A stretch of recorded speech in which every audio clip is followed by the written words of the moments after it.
Okay, you guys, we're going to do some binomial probability distribution function.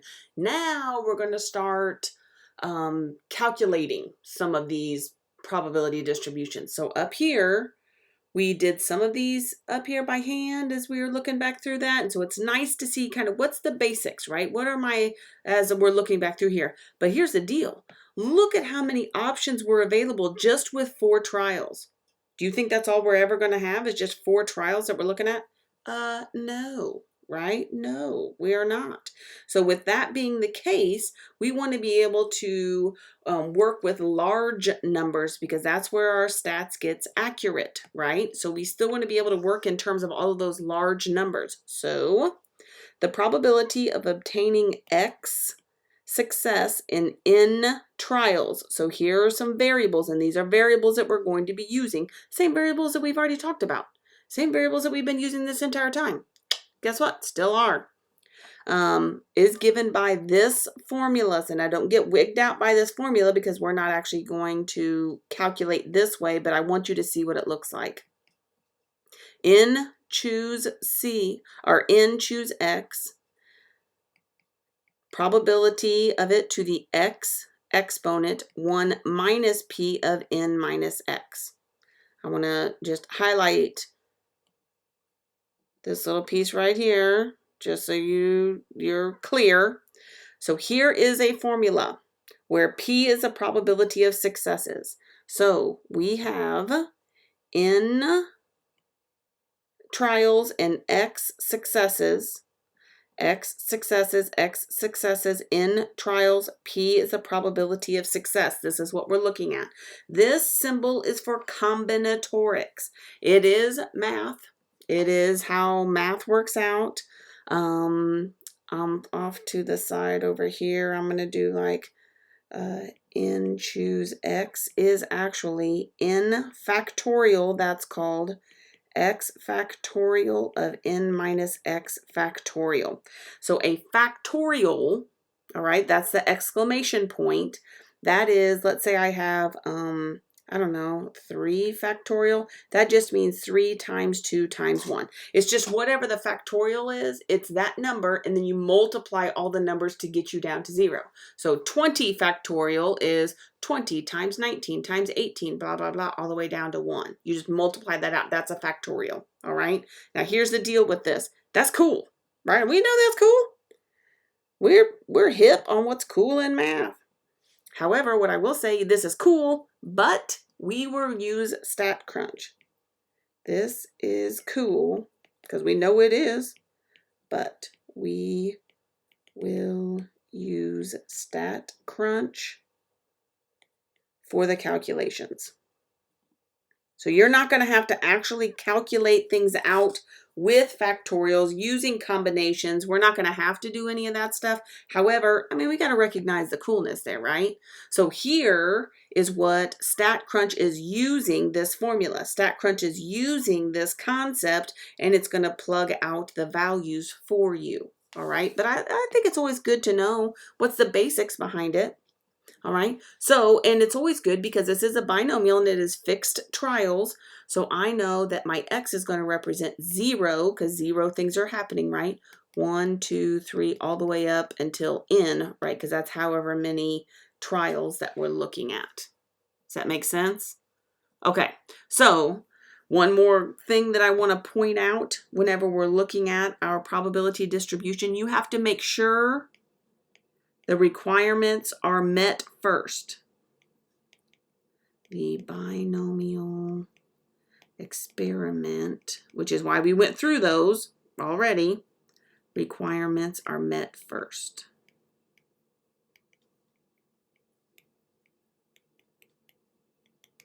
So I just want to point that out. Make sure those requirements are met. Once those are met, boom, then we do our calculations. That's when the probability distribution function comes into play. All right. Okay. So I am going to put a nice highlighter around that right there, because this table and these symbols are going to take us through to the rest of the semester. When I'm finding probabilities If I use the words at least, no less than, greater than, I know that's going to be greater than or equal to. This is going to make an impact when I look at probabilities of what symbol I'm using, and that's how I know how to proceed. More than or greater than, fewer than or less than, no more than, at most, less than or equal to. Exactly, equals, is, that's my equal sign. All of those are going to make an impact as we move forward. All right? All right, so let's keep on keeping on here. I told you we're going to use StatCrunch to do the calculations here. So let's take a look.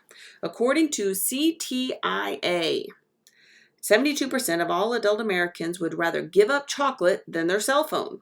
In a random sample of 10 adult Americans, what is that probability? So I have this percentage, right? That's going to be my P. So even in my formula, we had the P that we had to look at. We had the X, number of successes. We had the N, number of trials.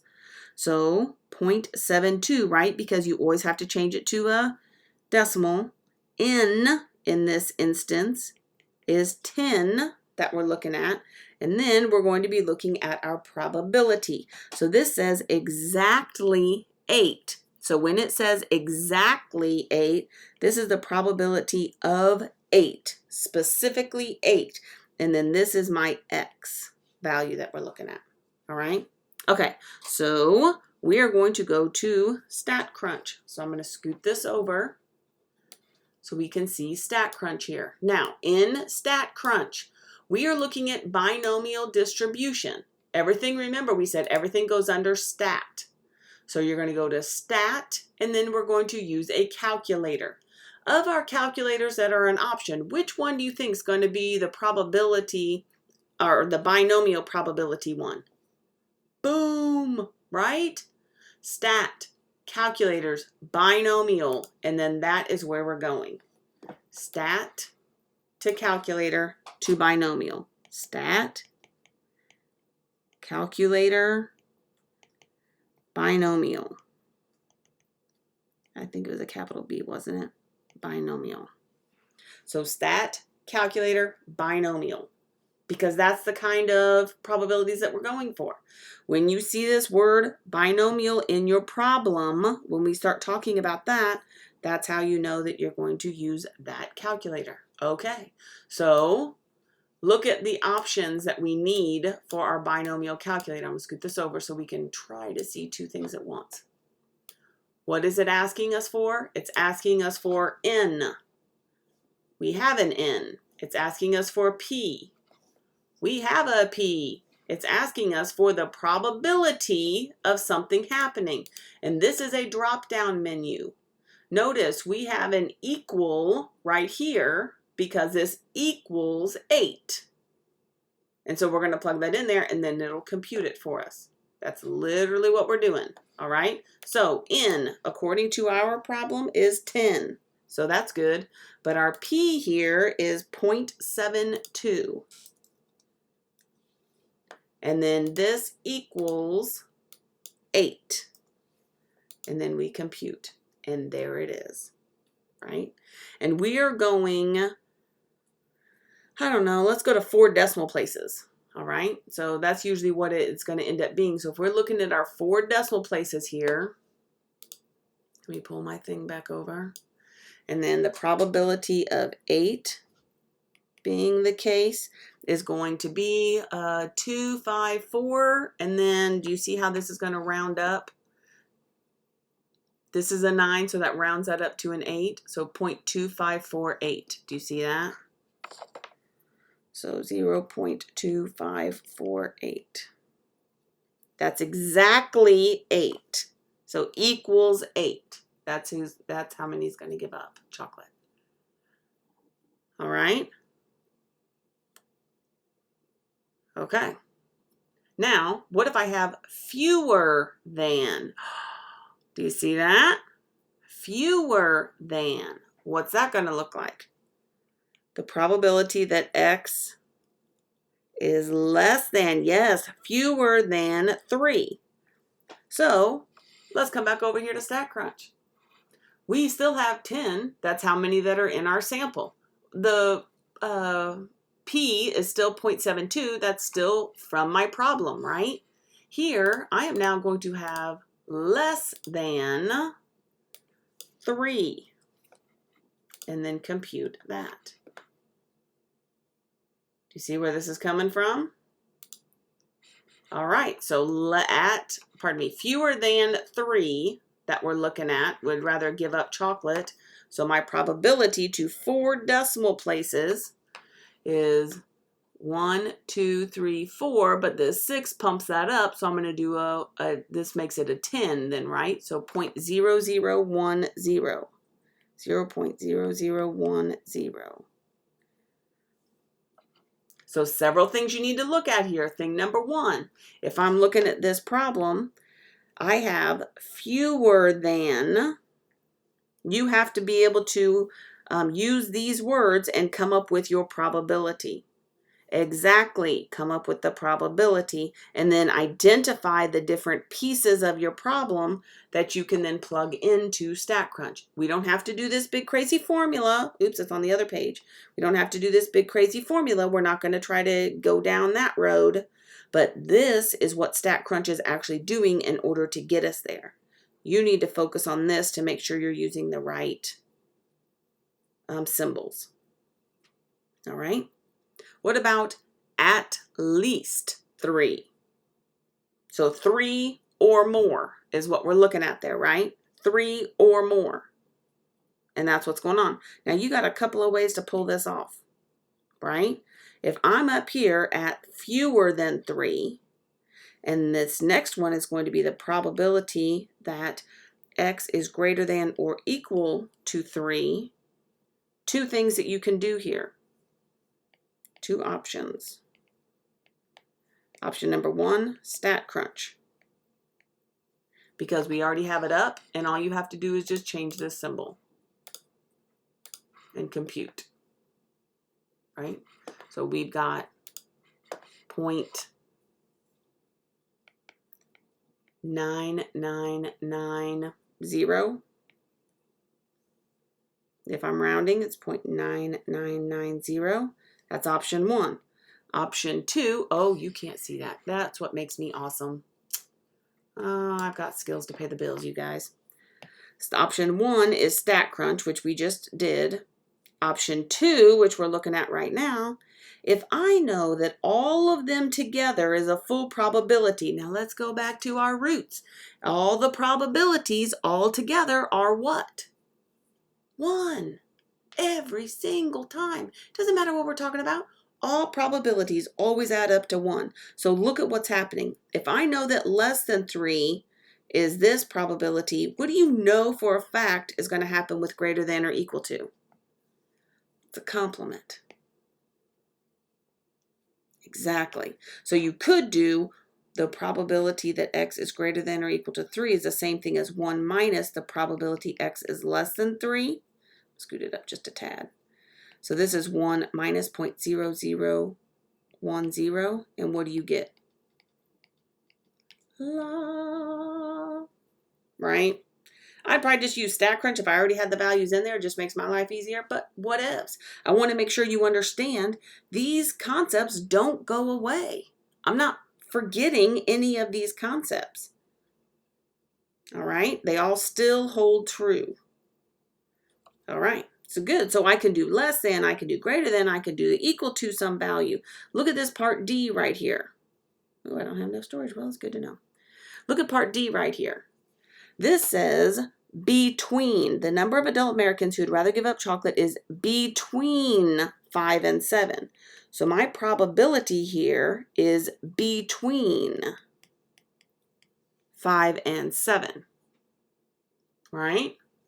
Okay. Well, let's see how we can be helped over here.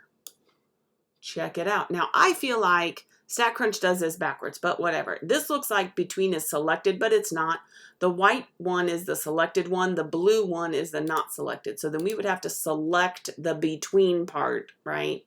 And then you can see this. So you still have your 10. You still have your 0.72, but we have to go between 5 and 7 and then compute that to get it. So between is now selected, even though I feel like sometimes it looks like that one is, but just be aware. I mean, obviously between has to go between two values. And then the standard over here is just the greater than, less than as you're looking at it. All right, so what's our probability between those two values? Yeah, 0.5279, but this 7 at the end over here, you see this 7 at the end? That's going to pump that up. So it'd be 0.5280. It's just lesson in rounding, right? All right, if it says between, then you have to look at this between. So make sure you're writing your probabilities down because that's going to help you with those symbols that are actually in MyMathLab, which is nice. All right. Okay, I'm going to scoot this up. Let's do some more of this. Now let's change. I mean, we did a whole bunch of that same problem, so let's try a different problem out here. According to the Gallup organization, 65% of adult Americans are in favor of the death penalty for individuals convicted of murder. In a random sample of 15 adults, what's the probability that, boom, these things happen? So again, let's identify what it is that we're talking about. Our 65% is what? That's our P, right? And that's that 0.65. What about this 15? What is that variable? That's N. Good. So N is 15. Now, if I have exactly 10 that are in favor, what's that probability of what? Yep, that equals, and it's just straight up 10, right? So the probability that 10 are in favor, let's come over here. We're not between anymore. I know it's going to go away, so I ought to just look at this. So we're back to the standard. My N, we just learned, is 15. Wait. Let's do this again. Let's just close it out. So I've got a problem that I'm looking at here. I want to find this probability here. So I'm going to go to stat. Do you remember how to get there? Stat. I'm going to do a calculator and then binomial. Good. Okay. I just want to make sure it's good to practice again. Once it's up, you can just do all your problems with it, but still. Okay, so N in this problem is 15. P in this problem is 0.65, and I want to say exactly 10. And then there I have, again with the 4 decimal places. So we have 0.2123, and then there's a 3 behind it, so we're keeping it there. 2123.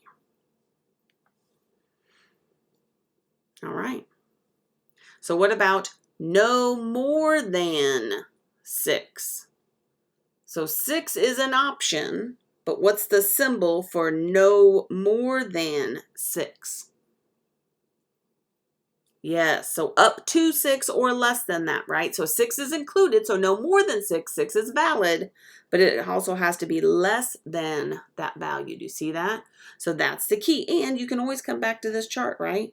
And then what does it say? No more than, less than, or equal to, right there. Just depends on what it's asking, and so then you know those symbols. But a lot of times you can make common sense out of it, I feel like. So that's helpful. All right, so then this one has to be less than or equal to 6, but it's the same problem, so it has all the same info on there. And then we get what? 4 decimal places is 0.042, and then that 9 rounds it up, so we have a 22, right? 0.422.